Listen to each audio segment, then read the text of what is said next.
Assalamualaikum warahmatullahi wabarakatuh. Bismillah. Alhamdulillah. Allahumma sholli ala Muhammad wa ala ali Muhammad. Berjumpa kembali bersama saya channel Al Husain. Kali ini saya akan melanjutkan buku yang ditulis oleh Profesor Dr. Buya Hamka, yaitu Dari Perbendaharaan Lama. Memasuki bab bagian keempat, bab terakhir, yaitu bab ketujuh yang berjudul Tunjana Khotib, Pasai Madrasah Islam Pertama. Di dalam berseminar meneliti perkembangan agama Islam di Riau, menjalarlah mata mencari bekas-bekas sejarah lama. Ditemukanlah dalam sejarah Melayu Al-Kisah, cerita yang ke-9. Di akhir kisah tentang seorang hamba Allah SWT, Tunjana Khotib, datang dari Pasai bersama dua orang sahabatnya, yang seorang tuan di Bunguran dan seorang lagi tuan di Selangor. Bahwa tuan itu, kata kisah itu selanjutnya, mengembara pergi ke Singapura di zaman pemerintahan Raja Singapura. Paduka Sri Maharaja, beliau berjalan-jalan di Pekan Singapura dan lewat juga di hadapan istana raja. Dalam cerita itu dikisahkan bahwa sedang beliau berjalan-jalan itu, raja perempuan yaitu Permaisuri melihat dari tingkap. Lalu terpandanglah oleh Tuan Jana Khotib. Raja perempuan menengok kepadanya dari tingkap istana itu. Beliau tiliklah sebatang pohon pinang yang tumbuh di dekat istana itu. Belah dualah pohon pinang tersebut setelah beliau pandang. Melihat keadaan yang demikian, sangatlah murka Paduka Sri Maharaja. Seraya Baginda berkata, "Lihatlah kelakuan Tunjana Khotib. Diketahuinya istri kita, menengok ia menunjukkan pengetahuannya." Lalu Baginda menitahkan untuk membunuh Tunjana Khotib. Tersebut dalam cerita itu bahwa setelah ia dibunuh, darahnya titik, tetapi tubuhnya gaib, tiada ditemukan. Darahnya yang titik itu ditutupi orang dengan bikung lalu menjadi batu. Itulah bahan yang ditemui dalam sejarah Melayu. Adapun Raja Ali Haji di dalam kitab sejarahnya yang terkenal Tuhfat An-Nafis menjelaskan lagi bahwa Tunjana Al-Khotib itu adalah seorang di antara aulia Allah Subhanahu wa taala. Karena raja membunuh orang yang demikian, negeri Singapura tidak berapa lama setelah pembunuhan aniaya itu ditimpa Allah Subhanahu wa taala dengan laknat, yaitu diserang todak dari laut. Dalam sejarah Melayu tertulis bahwa Tunjana Khotib meninggalkan negeri Pasai di zaman pemerintahan Raja Sultan Ahmad, putra Sultan Al-Malikus Zohir, dan As-Sultan Ahmad ini pun memakai gelar Al-Malikus Zohir juga seperti ayahnya. Menurut perhitungan ahli sejarah, beliau duduk di atas singgasana negeri Pasai pada tahun 1326 Masehi sampai 1348 Masehi, 22 tahun. Muhammad Said menulis dalam Aceh Sepanjang Abad, berdasar juga pada penelitian Winstead, bahwa sejak masa itu pun pengaruh Pasai sudah ada juga di Kedah. Dapat disambungkan juga berdirinya suatu kerajaan Islam di Terengganu dan bertemu kemudian batu bersurat Terengganu karena mengalirnya mubaligh atau guru-guru agama Islam dari Pasai. Dapat kita ambil kesimpulan bahwa Paduka Sri Maharaja sendiri belum memeluk agama Islam, tetapi masih memeluk agama Hindu atau Buddha. Sebagai pusaka yang diterima sejak raja-raja Melayu di Sriwijaya, Dharmasraya, dan Minangkabau. Memang setelah keturunannya berpindah dan mendirikan kerajaan di Malaka, barulah keturunannya itu memeluk agama Islam. Raja Malaka yang pertama, Permaisura, raja kecil besar yang memakai gelar Sultan Muhammad Shah, mengambil istri dijadikan permaisuri dari Pasai.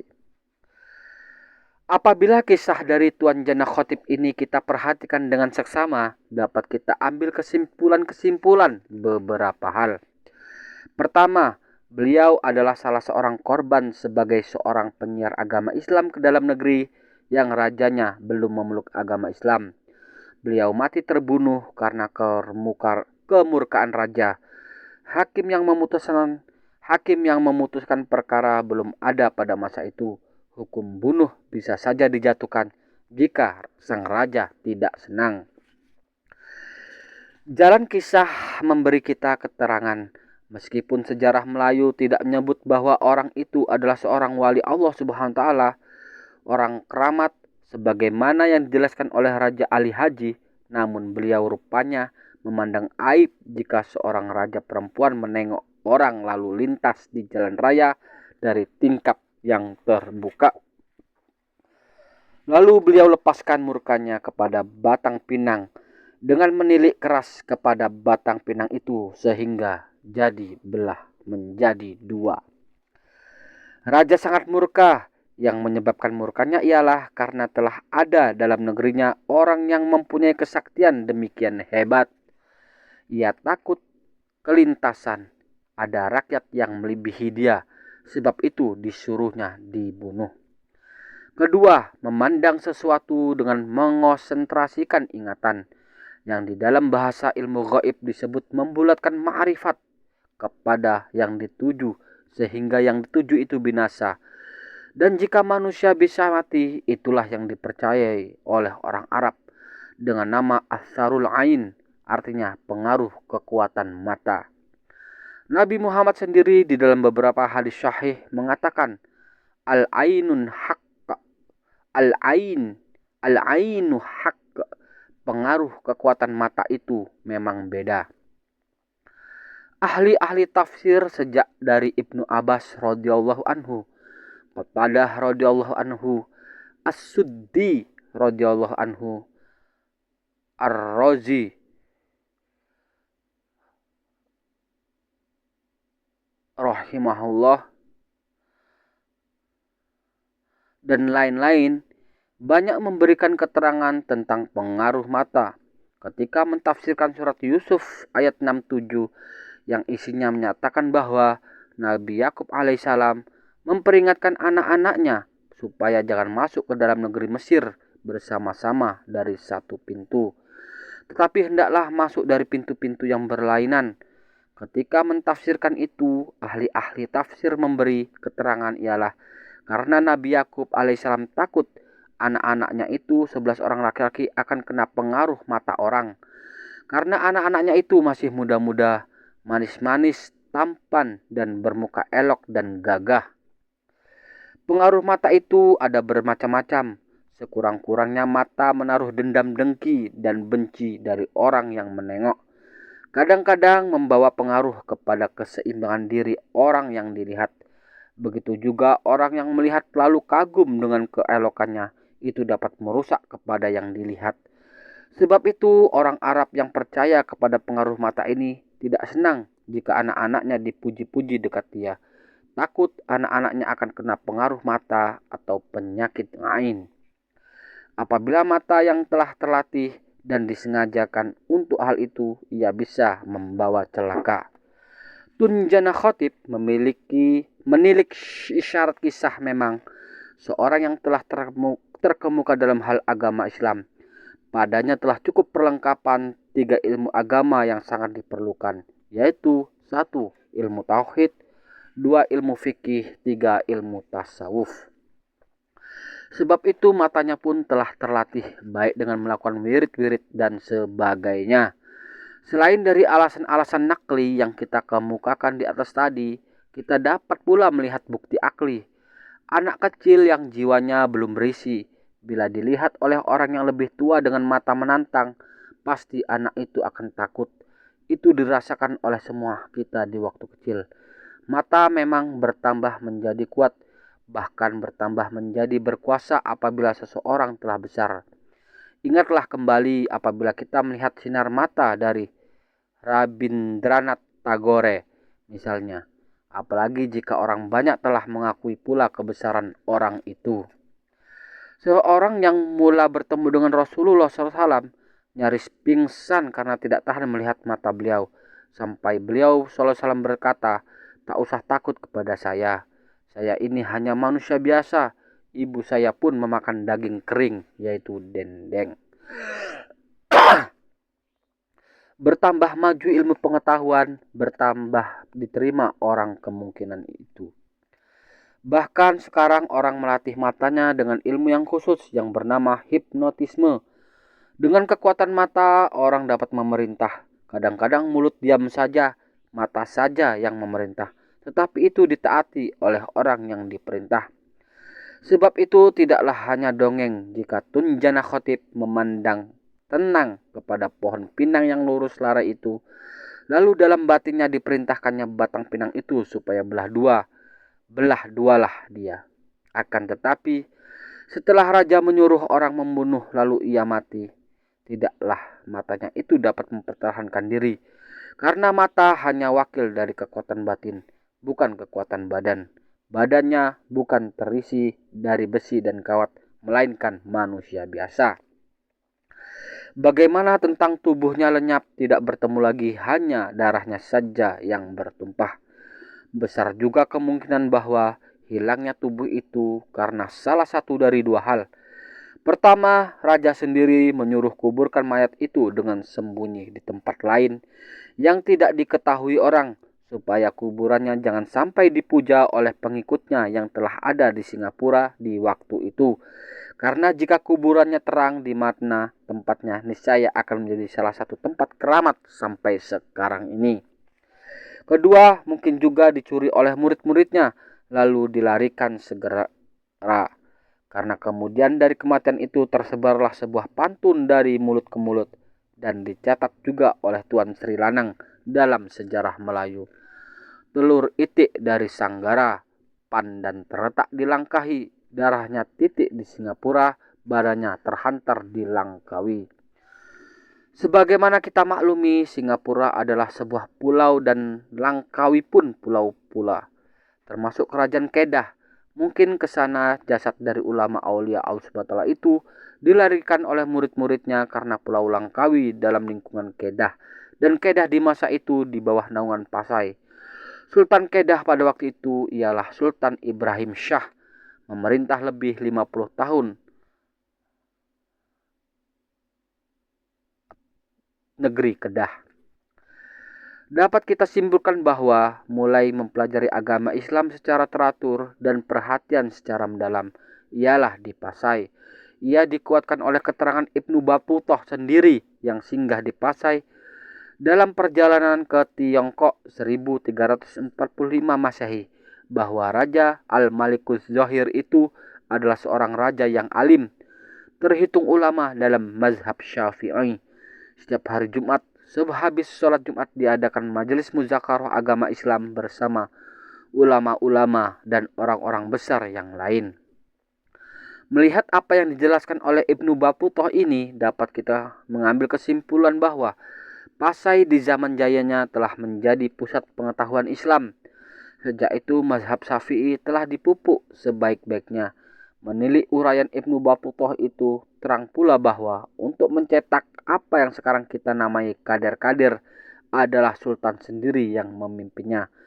Dengan tegas Ibnu Battutah mengatakan bahwa setelah diberi istirahat 3 hari menurut peraturan menghormati tetamu dalam Islam, bertepatan dengan hari Jumat ia diberi kesempatan menghadap.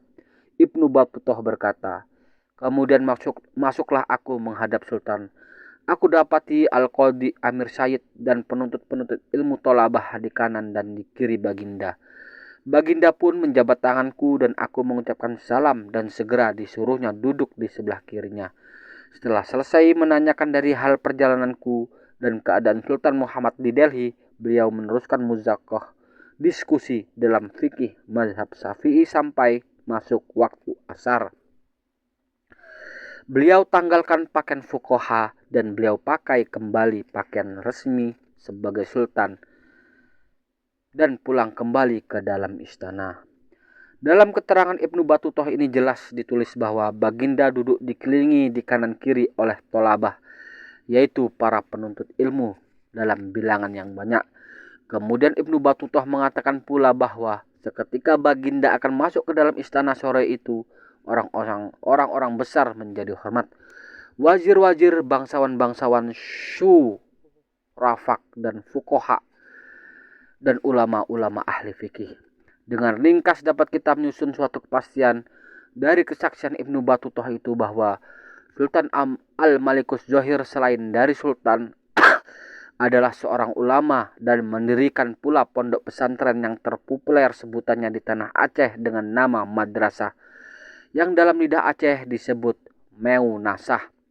Tidaklah berlebih-lebihan agaknya Ibnu Battutah seketika itu membanding-bandingkan di antara raja-raja dan sultan-sultan yang telah ditemuinya di seluruh negara yang dilawatinya, bahwa yang alim di antara raja-raja itu ialah Raja Al-Malikus Zohir di tanah Jawa Pasai itu. Mungkin sekali Baginda mendapat inspirasi mendirikan madrasah di Pasai Aceh dari perbuatan wazir besar Nizamul Muluk yang mendirikan madrasah Nizamiyah, tempat Imamul Haramain, salah seorang ulama besar mazhab Syafi'i, menjadi guru besarnya, dan di sana pula Imam Al-Ghazali pernah belajar dan mengajar. Keluaran madrasah Pasai itu rupanya Tun Jana Khatib lalu menjalankan tugasnya membawa ajaran Islam ke Singapura. Akan tetapi malang, beliau telah jadi korban dari kezaliman raja yang belum Islam, menjadi syahid fisabilillah. Meskipun kebesaran itu tersebar sesudah Pasai jatuh dan mundur terutama karena serangan Majapahit, tetapi pelajaran agama Islam di Pasai tidak terhenti. Sejarah kerap kali menunjukkan bahwa meskipun kadang-kadang orang terpukul dari segi politik, tetapi semangat yang tertekan akan menjelma dalam gerak agama untuk memelihara akidah. Setelah kerajaan Pasai menurun dan Malaka naik, sampai kepada zaman Sultan Mansur Shah yang agung, Pasai masih tempat bertanya hukum-hukum agama yang mendalam. Di dalam Alkisah cerita yang ke-20 sejarah Melayu tersebut bahwa Baginda Sultan Mansur Shah sendiri memerintahkan orang besarnya Tun Bijawangsa ke Pasai, pergi menanyakan kepada ulama-ulama di sana suatu masalah, yaitu sebuah pertanyaan. Segala isi surga itu kekalkah ia di dalam surga, atau segala isi neraka itu kekalkah ia di dalam neraka? Honorarium untuk guru yang dapat menjawab pertanyaan itu ialah Mas 7 tahil dan hamba sahaya perempuan 2 orang. Bahkan di zaman Sultan Mahmud Shah, Sultan Malaka terakhir yang dihalaukan Portugis pada tahun 1511 Masehi, Baginda masih mengutus seorang besar bernama Tun Muhammad ke Pasai menanyakan satu masalah pula. Meskipun di Malaka sendiri sudah ada ulama-ulama seperti Maulana Abu Bakar, Maulana Yusuf Al-Qadi dan lain-lain, rupanya Sultan belum merasa mantap sebelum bertanya ke Pasai. Memang pada tahun 1364 Masehi, Pasai ditaklukkan oleh Majapahit dan banyak alim ulama tertangkap dan diangkut ke Jawa. Akan tetapi sampai di Jawa, mereka pun menjadi penyebar agama Islam yang giat, sehingga sejarah tanah Jawa sendiri mengakui juga betapa besar pengaruh orang-orang buangan Pasai itu dalam penyebaran agama Islam di tanah Jawa. Tersebut di dalam sejarah raja-raja Pasai demikian. Sang Nata, sebutan yang lain bagi Batara Majapahit, bertitah akan segala tahanan orang Pasai itu. Suruhlah ia duduk di tanah Jawa ini menurut kesukaan hatinya. Syekh Jumadil Kubro dan putranya yang tertua, Maulana Ishak yang terhitung, dan termasuk wali yang 9 di tanah Jawa disebut dalam kitab-kitab primbon Jawa. Wonten ing fuse negeri anjelamaken to iya manjing Islam nate pase. Kemudian setelah kerajaan Demak berdiri sebagai pengganti Majapahit, datang kembali ulama-ulama dan orang-orang terkemuka Pasai dengan sukarela ke tanah Jawa. Di antaranya ialah Syarif Hidayatullah sendiri yang setelah wafat disebut Sunan Gunung Jati atau Sinuhun Jati, pendiri kerajaan Bantam di Cirebon. Sebab sejak bekas-bekas tahanan dari Pasai itu berkeliaran di tanah Jawa, nama Pasai jadi masyarakat di seluruh tanah Jawa sebagai sumber dari ulama-ulama Islam yang mempunyai keramat. Kedudukan mereka di Jawa dihormati. Di Cirebon didapati 4 buah makam orang besar yang di sana tertulis sahabat-sahabat Sinuhun Jati dari negeri Pasai. Disebut juga nama Syekh Datuk Kopi, Ki Genggeng Panganjang, Nyi Mas Raja Jatiningsi, dan Ki Gedeng Kedokan. Oleh sebab itu, di dalam mengkaji perkembangan Islam pada umumnya di seluruh Nusantara, Indonesia Malaya, di Riau khususnya, tidak kita akan mengingat madrasah Islam pertama di Pasai Aceh yang Sultan sendiri menjadi pendiri dan pemimpinnya. Madrasah tinggallah menjadi tempat pemuda-pemudi mengkaji agama Islam sampai beberapa masa kemudian. Meskipun jika dilihat sekarang ini isinya telah kosong, namun meunasahnya masih tinggal. Alhamdulillahirrahmanirrahim. Selesai juga bagian keempat dari buku yang ditulis oleh Buya Hamka. Semoga kita bisa mengambil pelajaran. Subhanakallahumma wa bihamdika. Assalamualaikum warahmatullahi wabarakatuh.